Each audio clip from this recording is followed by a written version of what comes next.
Esta é a primeira videoaula do curso Introdução ao Estudo dos Processos de Políticas Públicas.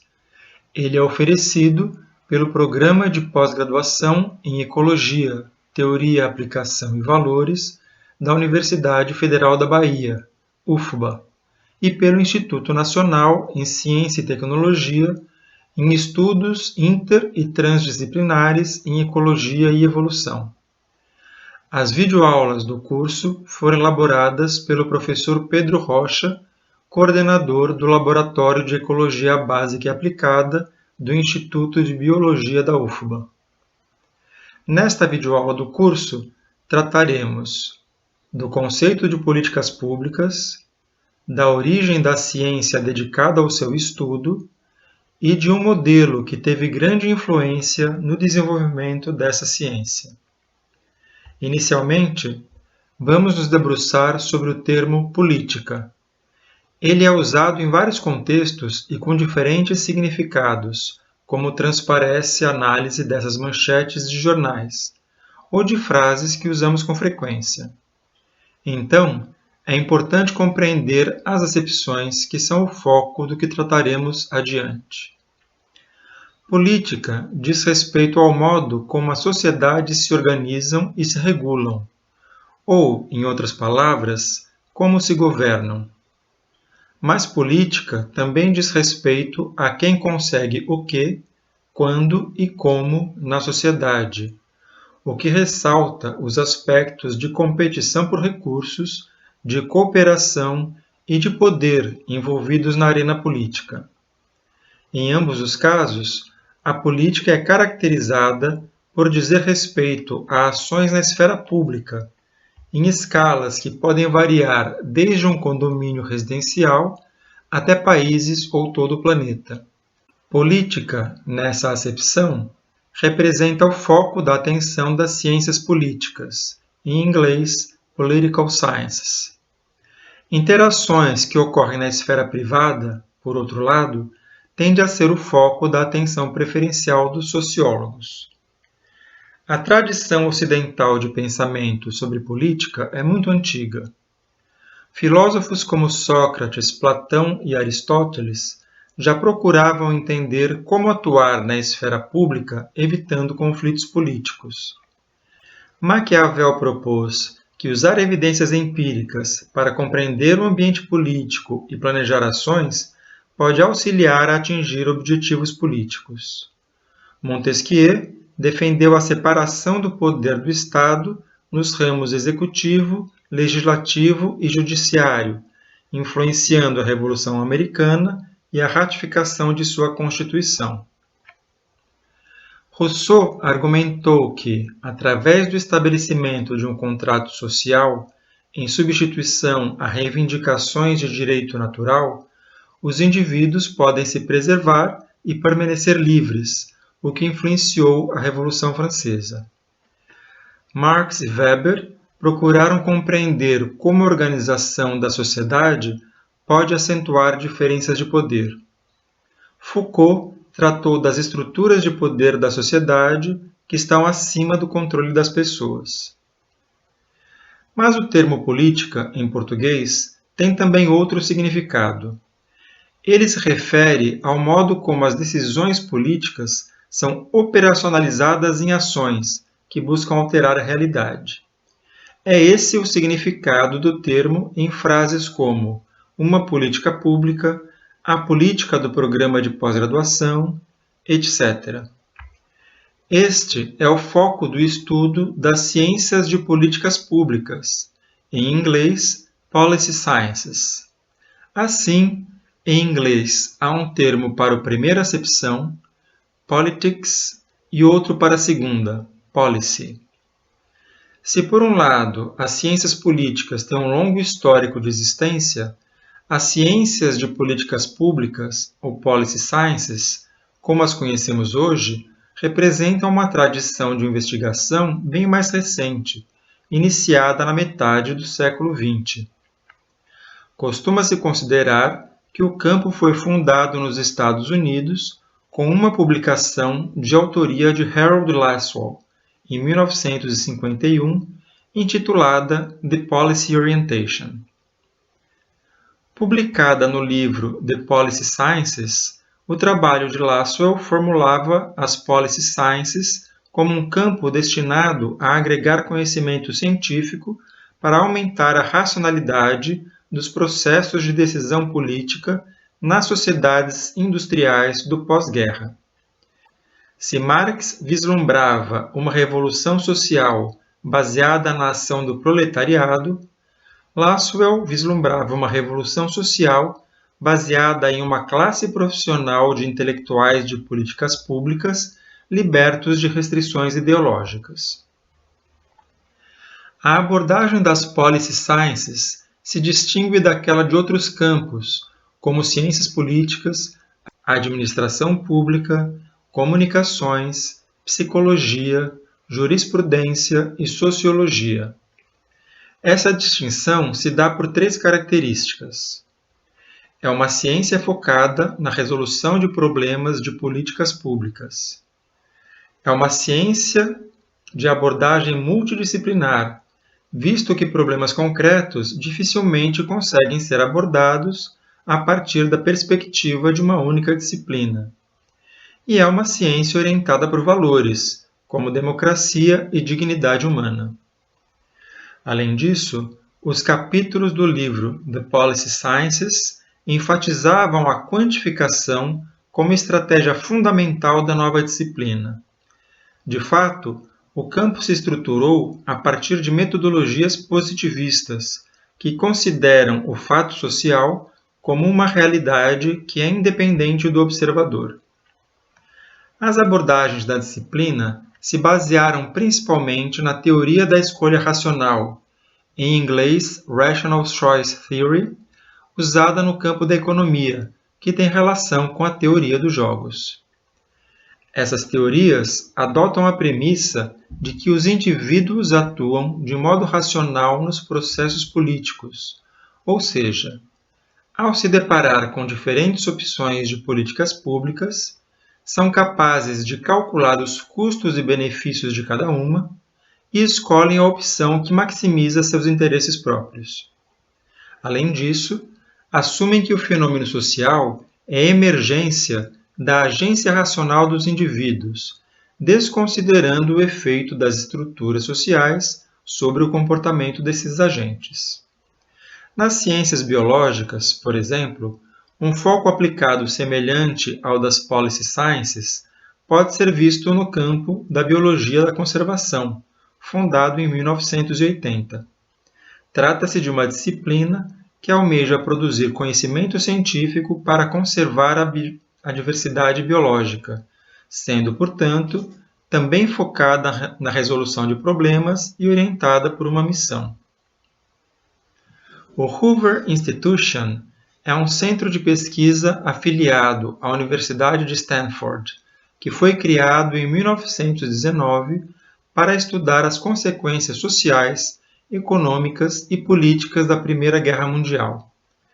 Na época da publicação do livro The Policy Sciences, ele estava engajado no esforço da Guerra Fria, que representava uma preocupação com a expansão da influência soviética no mundo. Um de seus projetos sobre o tema contava com a participação da maioria dos autores do livro. Nesse sentido, havia a expectativa de que as Policy Sciences evoluíssem em direção a Policy Sciences da democracia, com potencial para o desenvolvimento de uma política internacional mais bem-sucedida para os Estados Unidos. No começo da década de 1960, nos Estados Unidos, os analistas de Policy Sciences foram incorporados ao Departamento de Defesa e, a partir da metade dessa década, foram incorporados em outras agências governamentais, como o Departamento de Saúde, Educação e Bem-Estar, estabelecendo-se na burocracia governamental. Apesar disso, as políticas públicas americanas acumularam fracassos importantes até o final do século XX. Esses fracassos contribuíram para a percepção dos limites da abordagem das Policy Sciences, mas também para a evolução da própria disciplina. A Guerra do Vietnã levou os mais brilhantes analistas das Policy Sciences ao Departamento de Defesa dos Estados Unidos.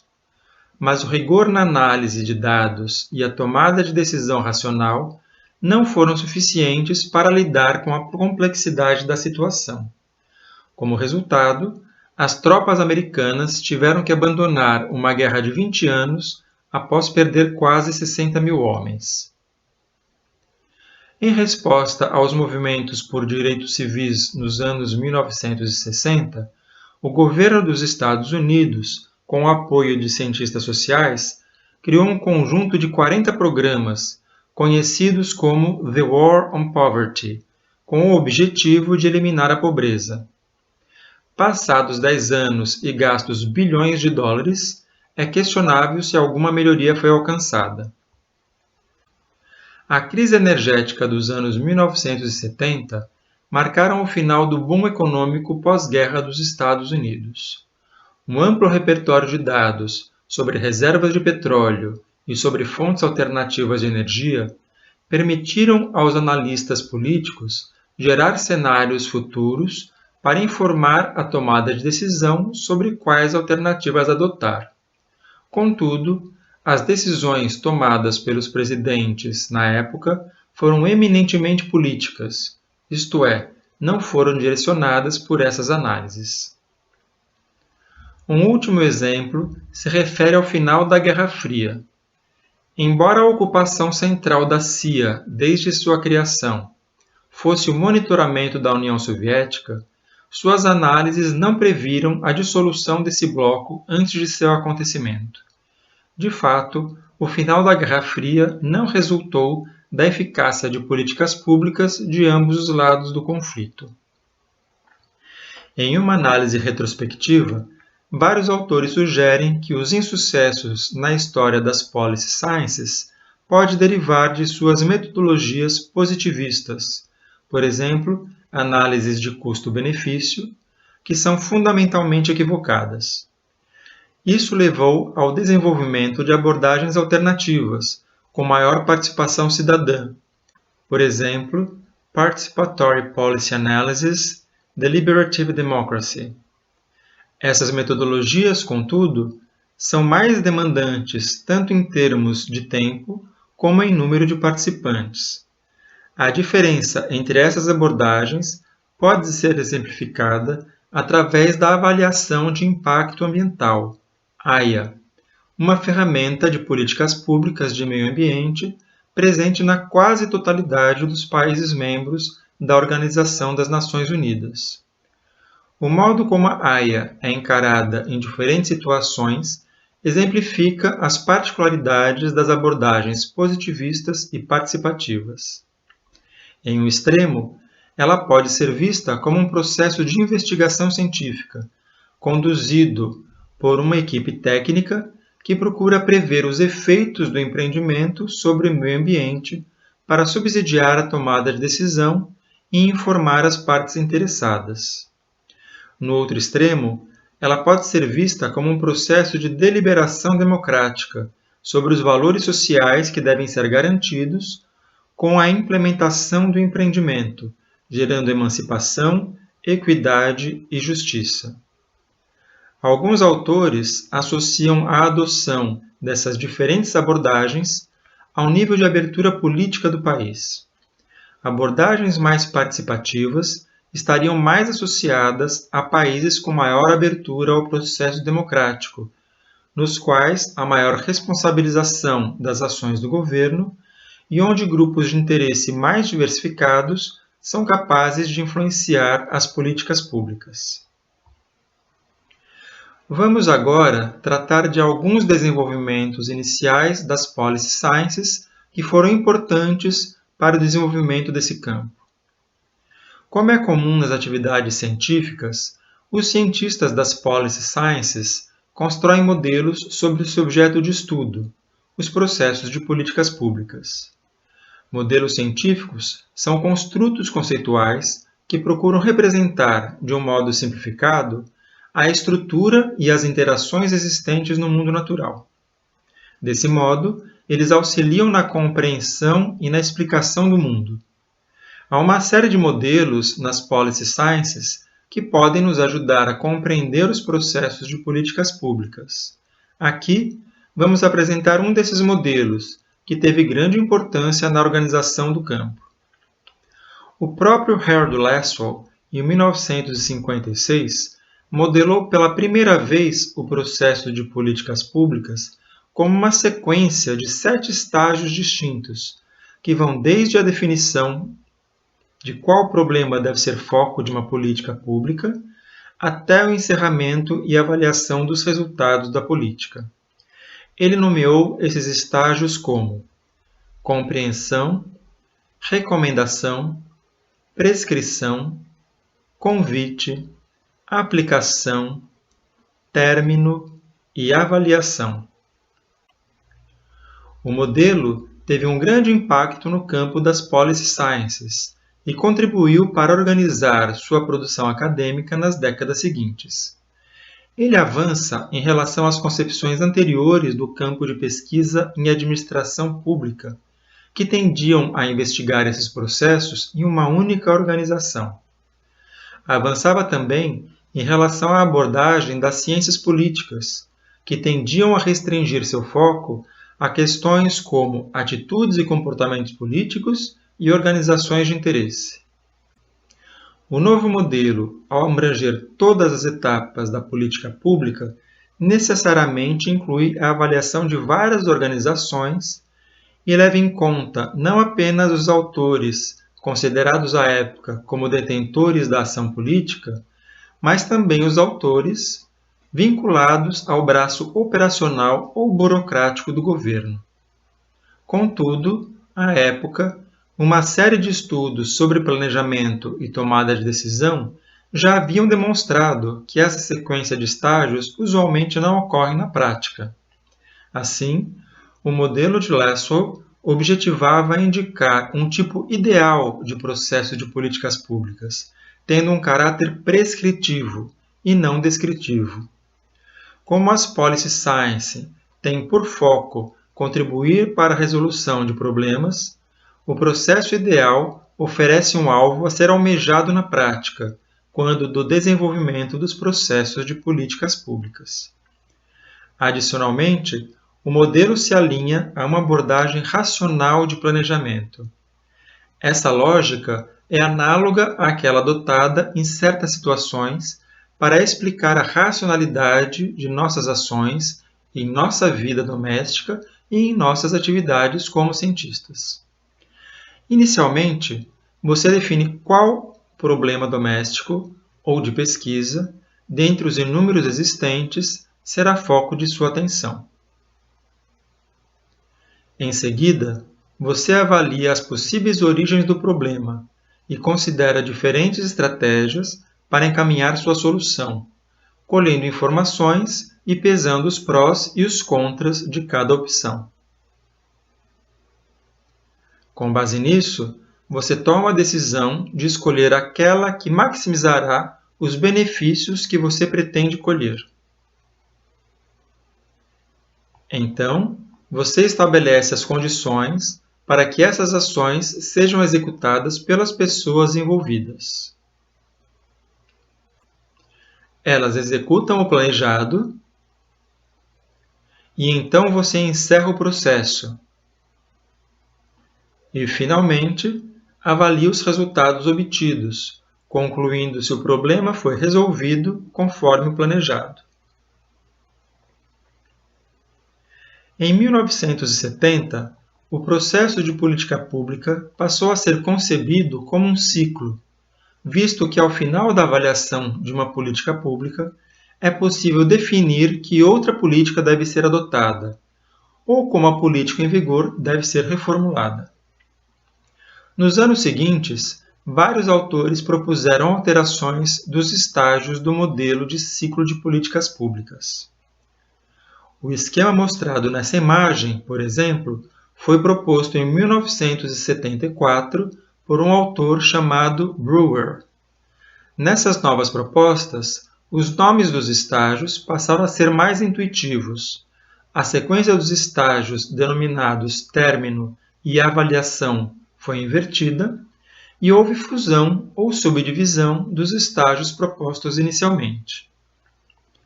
Atualmente, convencionou-se descrever o ciclo do processo de políticas públicas com base em uma sequência de 5 estágios: formação de agenda, formulação da política, tomada de decisão, implementação da política e avaliação da política.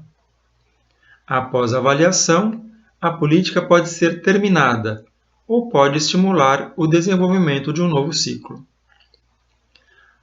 Vamos detalhar mais cada um desses estágios. O início de um processo de políticas públicas depende da percepção de que há um problema na esfera pública e de que o Estado deve agir para enfrentá-lo. Mas essa condição não é suficiente para que o problema seja contemplado por uma política pública. Afinal, a quantidade de problemas percebidos pelos diferentes setores da sociedade usualmente é muito maior do que a capacidade de ação do Estado. Assim, uma segunda condição é necessária para que o processo de políticas públicas se inicie. Um determinado problema em voga na sociedade deve vencer a competição com outros problemas, formulados por outros setores, para que seja incorporado na agenda governamental. Agenda, nesse contexto, pode ser definida como conjunto de assuntos ou problemas que são foco da atenção séria por um determinado grupo social num certo momento. Pode-se, então, falar de uma agenda institucional ao se referir aos problemas considerados seriamente pelo governo de Salvador ou pela administração central de uma universidade. Ou pode-se falar de uma agenda midiática da Bahia, para se referir aos temas sistematicamente veiculados como problemas pela imprensa do Estado. O primeiro estágio do ciclo de políticas públicas, então, se refere à formação de agenda. Ele levanta uma série de questões. O que são problemas na esfera pública? Como esses problemas são reconhecidos ou formulados por diferentes setores da sociedade? Como determinados grupos da sociedade são capazes de fazer com que um item de sua agenda vença a competição com outros grupos por um espaço na agenda governamental? Como as assimetrias de poder na sociedade enviesam a seleção da agenda governamental? De que modo aspectos como a facilidade de resolução do problema ou a imagem que é associada a ele no processo de comunicação social, afeta a chance de uma determinada agenda pública ascender à agenda governamental? Qual o papel da mídia tradicional e das redes sociais na formulação da agenda governamental? O segundo e terceiro estágios do ciclo de políticas públicas se referem à formulação da política e à tomada de decisão para a sua adoção.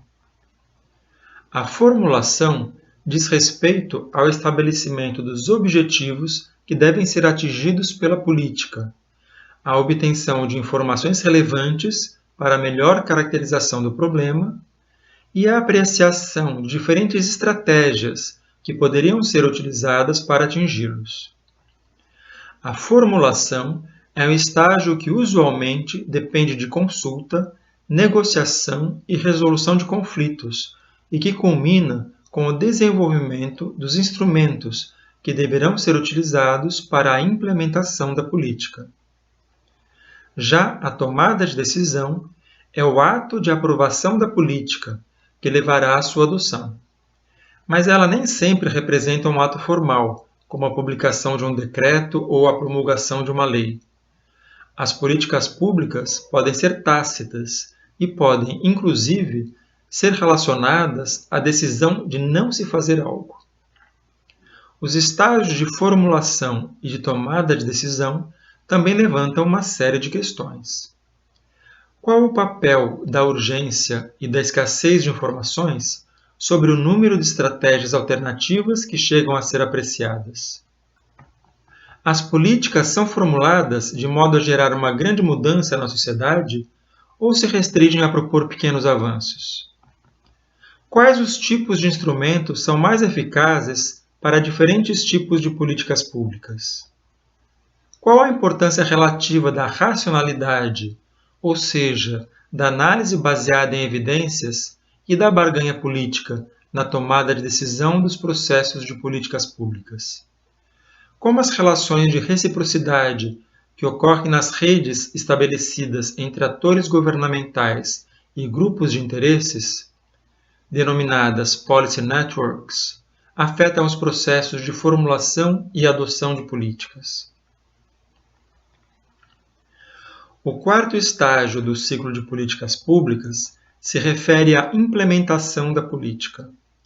A implementação diz respeito aos acontecimentos que ocorrem desde que uma parte do governo estabelece uma aparente intenção de fazer algo ou de deixar de fazer algo, até o impacto final no mundo da ação.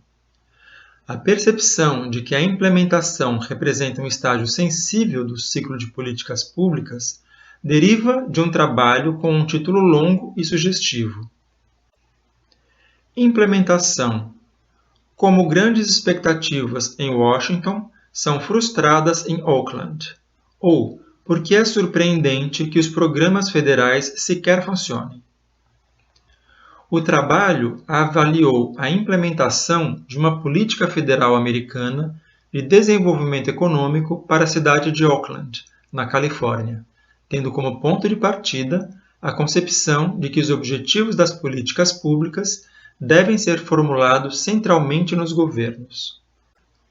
Contudo, suas conclusões chamaram atenção ao fato de que o que ocorre após as fases eminentemente políticas do processo, isto é, formulação e tomada de decisão, pode afetar bastante o sucesso dessa política.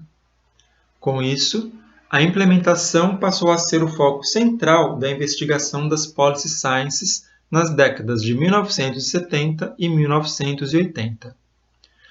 Inicialmente, os estudos nesse tema apresentavam uma concepção top-down, ancorada no modelo tradicional e elitista de democracia representativa. Ou seja, concebiam a implementação como uma cadeia hierárquica que se inicia no tomador de decisão, o agente político a quem cabe definir os objetivos da política pública, e se finaliza nas agências de implementação, às quais cabe realizar as ações necessárias para a efetivação desses objetivos, com neutralidade política. O foco, então, era compreender em quais etapas dessa cadeia havia ineficiências, ou seja, em quais etapas ocorriam processos que afastavam a implementação daquilo previsto pelos formuladores. Os objetivos da política estão mal descritos? Os executores não se dedicam a desenvolver as ações previstas pela política? Há falta de recursos humanos e financeiros em algum elo da cadeia?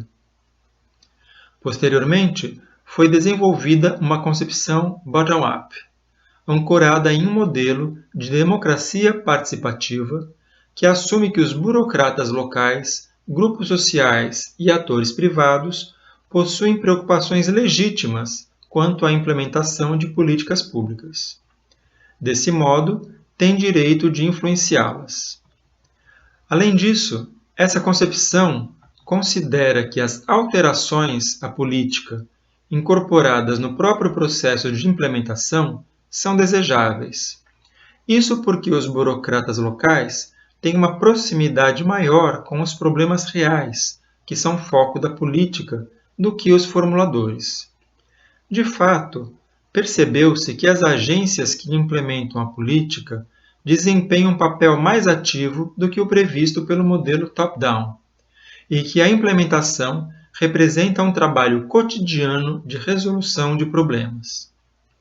Por exemplo, as agências precisam, simultaneamente, dar conta de demandas associadas com uma diversidade de políticas distintas, que muitas vezes são até contraditórias.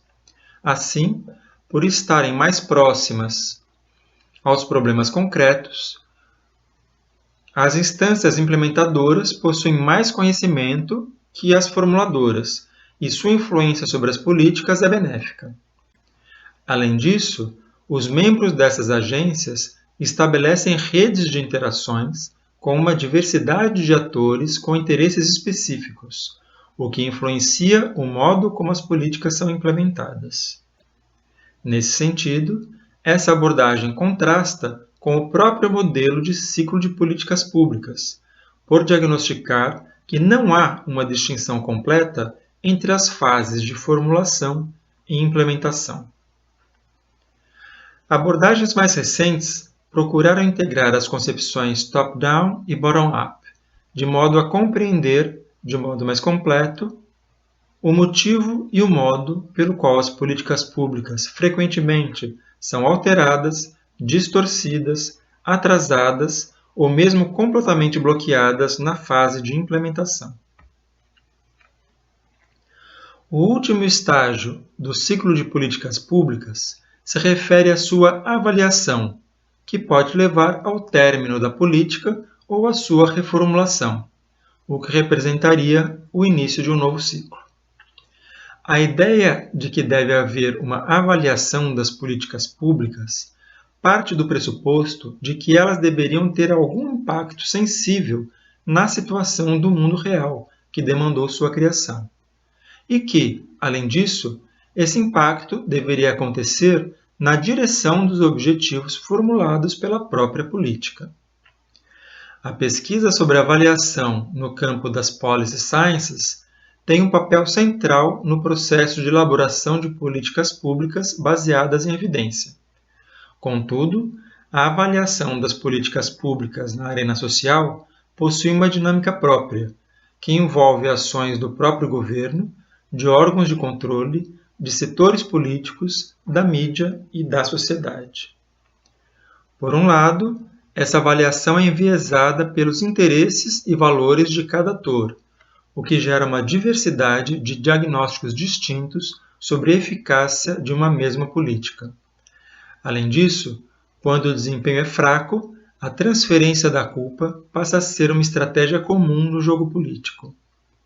Finalmente, como é difícil de avaliar os resultados quando os objetivos não foram formulados de modo claro, os governos se sentem estimulados a apresentar objetivos imprecisos, de modo a tentar evitar a culpa por políticas ineficientes. O eventual sucesso de uma política poderia levar ao seu término. Nesse caso, o governo poderia voltar sua atenção a novos problemas. Contudo, estudos sobre o tema indicam que é difícil, em condições reais, finalizar uma política pública. Isso ocorre porque a finalização enfrenta a resistência de coalizões formadas por beneficiários da política, as policy networks citadas anteriormente. Além disso, os políticos recebem mais incentivos para criar novas políticas do que para finalizar políticas antigas. Esses fatores tendem a gerar uma situação em que a duração de políticas e programas superem muito sua utilidade pública, gerando um parque dos dinossauros de programas. O modelo de ciclo de políticas públicas teve um papel importante na organização do desenvolvimento das policy sciences nas suas primeiras décadas de existência. Além disso, muitos estudos relacionados a estágios específicos do ciclo foram muito produtivos. Eles permitiram ampliar a compreensão dos fatores que influenciam o desenvolvimento das políticas públicas. Assim, o modelo contribuiu para a integração de uma literatura diversificada sobre diferentes aspectos dos processos de políticas. Por um lado, várias das ideias centrais do modelo passaram a ser combatidas do ponto de vista normativo, por exemplo, sua visão hierárquica top-down. Outras ideias foram questionadas do ponto de vista empírico. Um exemplo: na prática, as etapas sequenciais não podem ser bem delimitadas, e elas não segregam as atividades políticas das meramente administrativas. Outro exemplo: as políticas raramente são avaliadas e finalizadas. Além disso, se percebeu que o modelo não contribui para a análise das interações entre diferentes políticas programas, leis e normas, embora essas interações ocorram cotidianamente no mundo real.